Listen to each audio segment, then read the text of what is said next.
आपकी सरकार ने 3 मुख्यमंत्री दिए, आप किस तरह से कभी वहाँ अगर सवाल पूछते हो तो मतलब क्यों ऐसा, इसका जवाब क्या आप देते हो?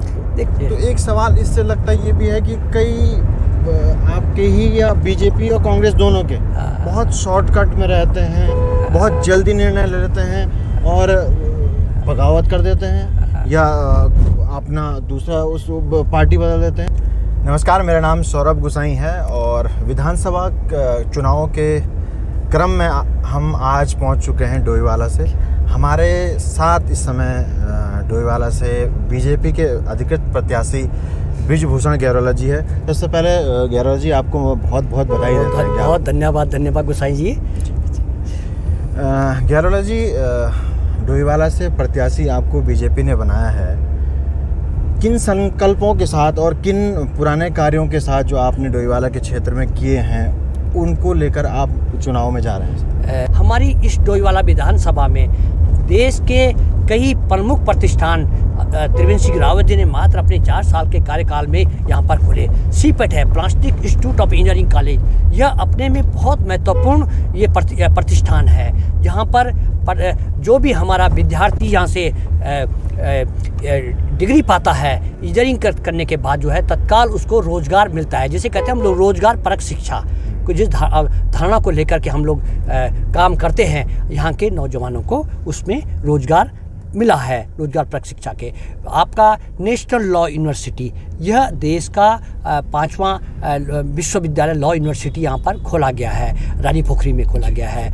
ऐसे ही यहाँ पर बालावाला में साइंस रिसर्च इंस्टीट्यूट, ये अपने में बहुत बड़ा काम है, जहाँ देश के और विश्व के वैज्ञानिक आकर के यहाँ पर अध्ययन करेंगे। ये हम सबके लिए गौरव की बात है। बालावाला क्षेत्र की जनता की बहुत लंबे समय से मांग थी कि यहाँ पर डिग्री कॉलेज होना चाहिए। अब ये क्षेत्र पहले ग्रामीण क्षेत्र था, अब नगर निगम में आ गया है ये क्षेत्र। यहाँ का डिग्री कॉलेज होना चाहिए।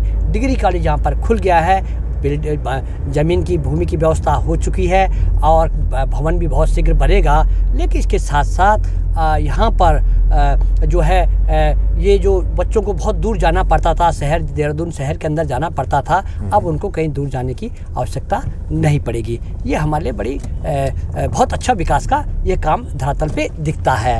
अपना कोस्ट गार्ड रिक्रूटमेंट सेंटर है, यहाँ पे हर्रावाला में खुला है। यहाँ पर हर्रावाला में जच्चा बच्चा और कैंसर हॉस्पिटल को यहाँ पर खोला गया है। जब समाज सेवी राकेश जी ने उस ज़मीन वहाँ पर कई हॉस्पिटल के लिए कई बीघा ज़मीन दान में दी है। तो उनके स्वर्गीय पिताजी सरदार लाल ओबरा जी के नाम पर वो हॉस्पिटल बन रहा है और सरकार ने उसमें भवन भी लगभग तैयार हो गया है। तो इस प्रकार का पेयजल की बहुत क्राइसिस होता था, पेयजल की बहुत समस्याएं हमारे क्षेत्र में थी। लोग गर्मियों में तो इतना क्राइसिस होता था कि हैंडपम्प पे ही हम लोग डिपेंड रहते थे। कोई ट्यूबवेल की व्यवस्था नहीं थी और क्या कहते हैं टैंकरों से पानी आ रहा है, हैंडपम्प भी कभी ख़राब हो जाते थे, टैंकरों से पानी आ रहा था, तो हमको बहुत दिक्कत का सामना करना पड़ता था। आज हम देखते हैं वो आज जो है यहाँ पर करोड़ों रुपए के ट्यूबवेल यहाँ पर लगे हैं और पानी की कोई समस्या इस क्षेत्र में नहीं है। ये बहुत बड़ा काम किया है। ऐसे सूर्यधार डैम का है, सूर्यधार डैम का उन्होंने निर्माण किया। तो सूर्यधार डैम से पहले सिंचाई के जो हमारा पूरा रानी पोखरी के क्षेत्र के आसपास के दर्जनों गांव हैं, जहां पर नहर तो थी, उस नदी से पानी आता था, लेकिन पानी का जो था इकट्ठा न होने से पानी गर्मियों में फसल की बहुत दिक्कतें होती थी, तो बड़ी समस्या का करना परेशानी होती थी। तो वहाँ पर सूर्यधार डैम बना करके आज वहाँ पर सिंचाई का, किसानों को सिंचाई का पानी उपलब्ध हो रहा है, पीने का पानी भी लोगों को मिल रहा है और इसमें अपना सोंग नदी में भी डैम बनाने का काम का और बहुत जल्दी उसकी शुरुआत हो जाएगी। वो स्वीकृत हो चुका है। उसमें कुछ गाँव का, कुछ ज़मीनों का कुछ मटेरियल था, उनका जो है बहुत जल्दी उसका भी समाधान हो जाएगा और उससे आने वाले समय में मैं समझता हूँ लगभग 60-70 साल में पूरे देहरादून में पीने के पानी की कोई समस्या नहीं रहेगी। तो इस प्रकार का ये इस क्षेत्र में सड़क 182 करोड़ से ज़्यादा अधिक का त्रिवेंद्र सिंह रावत जी के द्वारा यहाँ पर अपनी विधानसभा डोईवाला में सड़कों का काम किया गया। आप हमारे साथ इस विधानसभा में चल रहे हैं, आप देख रहे हैं कि जैसे हम लोग नेशनल हाईवे पे चल रहे हैं, ऐसा लगता है। तो इतना अच्छा काम उन्होंने और किया। और सबसे बड़ा कि क्वालिटी से क्या है, कई पुल, जहाँ कई पुल थे हैं, आप इधर आप चाहे चांदी का पुल हो आपका, चाहे आपका दुधली क्षेत्र का हो, चाहे आपका इधर का क्या इधर इठाना इस क्षेत्र में हो, इधर सब जहाँ जहाँ पुलों की आवश्यकता थी वो पुल उन्होंने किए हैं। और प्रदेश में तो 250 से अधिक पुल उन्होंने अपने 4 साल के कार्यकाल में किए हैं, जहाँ बहुत बड़ी आवश्यकताएं थी।